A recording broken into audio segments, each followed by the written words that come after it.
San Diego Comic-Con is here, and this week on Heat Vision Breakdown, we look at the most mind-blowing moments of years past. From Andrew Garfield dressing incognito as Spider-Man to the announcement of Batman v Superman: Dawn of Justice. Hey, at the time, it was exciting. There's no greater place for geeks, nerds, and other words that used to be insults to assemble than Hall H, the 6,500 capacity cornerstone of Comic-Con where the biggest panels from Marvel, DC, The Walking Dead, and Game of Thrones go down. A hallowed hall of legend for any property that one day hopes to become a Funko Pop figurine. It's the first place the Avengers assembled, a truly unprecedented moment in superhero movie history. It's the room in which Zack Snyder surprised the crowd by revealing Batman and Superman would be in a movie together by having his Man of Steel actor Harry Lennix read a passage from The Dark Knight Returns before a logo appeared on screen showing both hero symbols together, electrifying fans worldwide.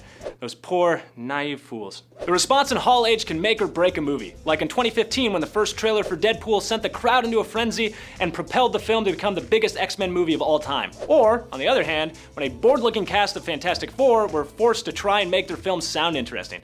It wasn't. While his movies weren't particularly loved, Andrew Garfield wowed the crowds in Hall H by dressing incognito as Spider-Man and showing up at the mic to ask a question. What a card. Excuse me. Oh, hey, it's Boris Kitts, senior film writer for The Hollywood Reporter and noted Hollywood film professor. What are you doing here? I've been listening to you talk for a while, and I get the sense that you've never been to Comic-Con. I haven't. Well, lucky for you, I have been there many, many times. Teach us of your ways. Gladly. When you talk about Andrew Garfield, I was there at that exact moment when he went to the mic and started talking. And let me tell you, it was not cardish at all. It was a beautiful moment where you have this guy and no one knows who he was. It was some guy in a Spider-Man costume who goes up and starts speaking in front of everybody, and he's telling a very touching story about what Spider-Man meant to him.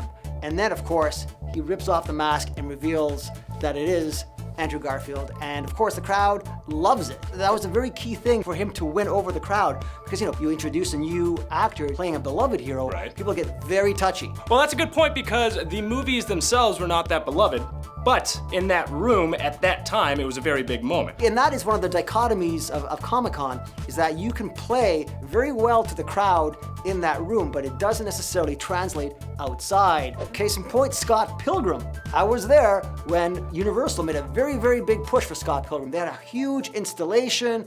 Edgar Wright was front and center. They spent a lot of money to push this movie, and it kind of tanked. But it's a fan favorite. A lot of geeks love it, and it's built a following since. But at the time, it caused Universal to really reconsider going to Comic-Con for several years. Is there danger then in the rooms in Comic-Con to people getting so excited about a film and then having it not perform at the box office? Well, there's actual physical danger of being in the room because there was that famous year where two guys got into a fight and one stabbed the other. Oh my gosh, were you involved in this fight? No, I was far away from that one. But it is a danger where you can go all in into something and it does not pay off. I mean, Sucker Punch, another example of a movie that failed. Grindhouse, a very expensive movie, and in the room, people were loving it because you have geek icons like Tarantino and Rodriguez making an appearance, and the movie bust. What would you say was a big moment in Comic-Con where a film really captured the room and then went on to become a phenomenon? Well, 300 set the standard for what a presentation should be for years and years and years, because 300 came out in the panel and the footage was so eye-popping, people had never seen anything like it before. Yeah, abs, the whole visual thing. And then people just demanded to see it again and again, and it was spontaneous. And so people kept on trying to recreate that excitement of seeing something for the first time. Comic-Con used to be a thing for fanboys only, but it's kind of branched out to include everyone who is interested in pop culture, and particularly nerd culture. When did that happen? 2012 and 2011 actually were big years at Comic-Con history because that's when Twilight was there. It kind of changed the dynamic. It really brought a whole new level of fans to San Diego because it was the first time people saw the power of female fans in action.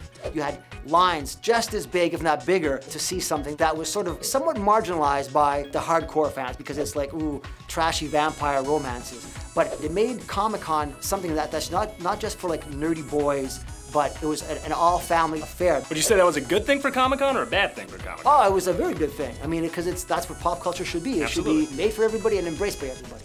When I think Comic-Con, I think of the MCU and DC. What was it like when the MCU first got launched at Comic-Con? Well, I mean, that was with Iron Man. And Right. again, Marvel has really set the standard of what a holiday presentation should be and can be because they make it into like a rock concert.